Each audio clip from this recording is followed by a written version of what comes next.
Alrighty, in this video, we are going to review the concept of theoretical and percent yields, how to calculate them, what they mean, and how to apply them to the ideas of stoichiometry.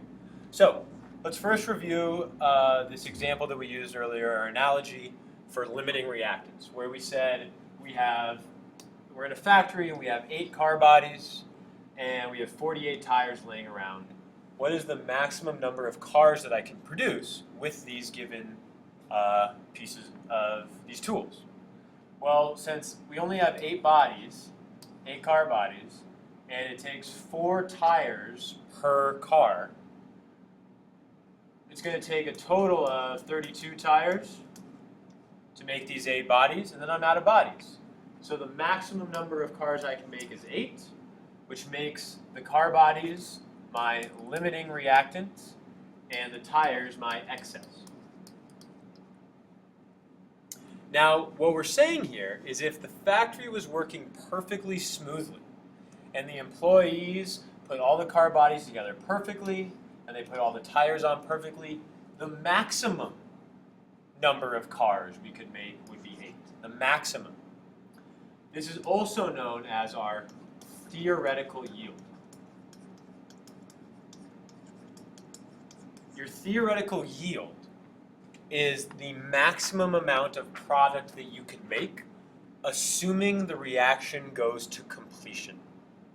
What that basically means is, what's the maximum product you can make, assuming everything in the reaction works perfectly? All right? Whatever that maximum amount is called your theoretical yield. In theory, if in a perfect world, how much could you make? But let's say, it's a Monday and the employees are a little tired and they're not putting car bodies onto tires really well. In fact, they're kind of damaging some of the bodies when they're making these cars. And they're being so careless that actually 2 of the car bodies get so damaged they can't be used. So now, what would the maximum number of how many cars would be made? Well, since 2 car bodies aren't being used, that leaves only 6. So if our employees aren't working very well, then we can only make 6 cars, even though we have enough materials to make 8 because we have enough tires and car bodies. So in this case, in this reaction, the 6 cars would be our actual yield. How many cars or how many products can you actually make in that reaction? Because there are tons of things that will happen in a reaction that will prevent you from reaching your theoretical yield. Sometimes reactants decompose, sometimes reactants combine to form byproducts that we don't want. There's a ton of things that can go on. But what we want to care about, and what we really care about, is calculating how efficient our reaction is. And the way we determine efficiency is through something called percent yield. Your percent yield is essentially what percent of the total yield did you achieve? So the percent yield is always equal to what you actually yielded divided by your theoretical times 100. This tells you what percent of the total did you actually end up making. So let's apply that to this case.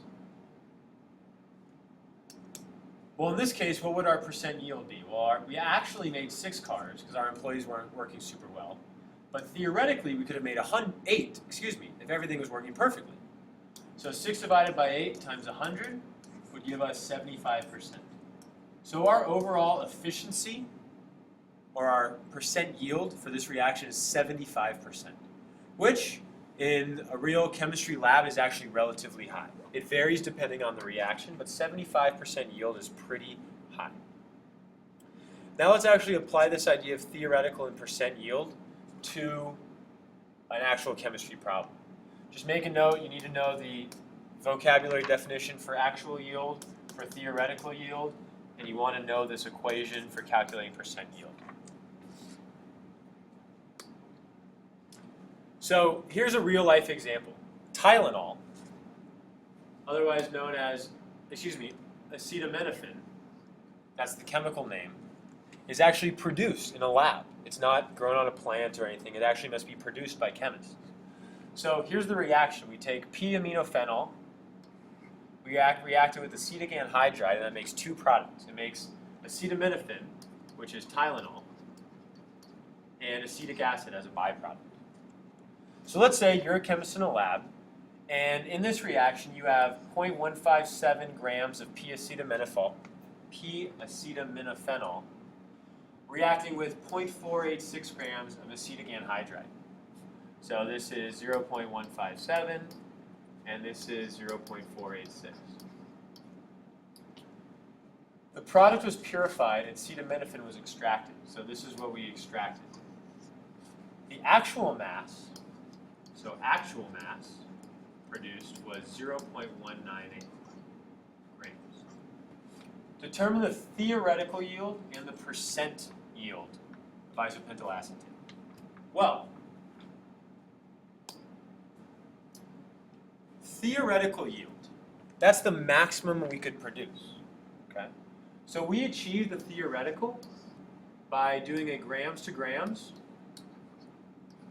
by paying attention to the limiting reactant. So just like we've learned before. And then to figure out the percent yield, we use our equation percent yield equals actual over theoretical times 100. So let's go ahead and set this up. What are my two givens? Well, first of all, I have 0.157 grams of p-acetoamino, whatever. 0.157 grams of P. Okay. Well, the formula is given to me, so I can figure out the molar mass of this compound. It's 109 grams in 1 mole. And now, just like we did with our limiting reactant problems earlier, I need to figure out how many moles are going to be needed for this reaction. So 1 mole of this compound is going to produce, we look at the mole ratio, 1 to 1, 1 mole of Tylenol. And since I'm going to figure out my theoretical yield, I might as well just keep going and do the last step, where I convert from 1 mole of Tylenol to the grams of Tylenol, which if I look at this formula and figure out the molar mass, it's going to be 151 grams of Tylenol. So if I did the math here, I would get 0.217 grams. Great, so that's assuming that all of the p-aminophenol reacted. Well, we got to do the same thing with the acetic anhydride, because we haven't figured out what the limiting reactant is. So 0.486 grams of acetic anhydride. Again, I'm given the formula here, so I can figure out the molar mass. It's 102 grams per mole. Again, I need to do the mole ratio. It's a 1 to a 1, so 1 mole to 1 mole of Tylenol. Again, let's do the conversion. 1 mole of Tylenol is 151 grams. So now if I do the math here, I see that I could produce 0.719 grams of Tylenol. So first step, we got to figure out what is my limiting reactant.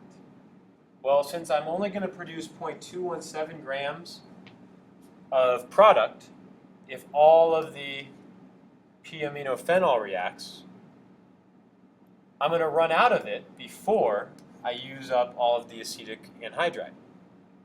So therefore, this must be my limiting reactant. Since that's my limiting reactant, this is the maximum amount of product I can make, 0.217 grams.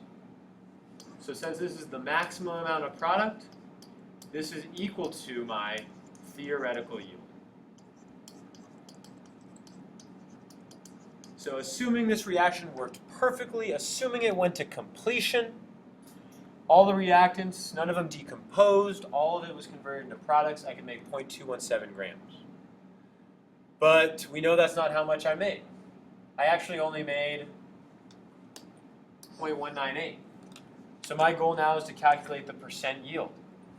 Well, percent yield we know is actual over theoretical. So the actual amount I made was 0.198. The maximum theoretical I could have made was 0.217.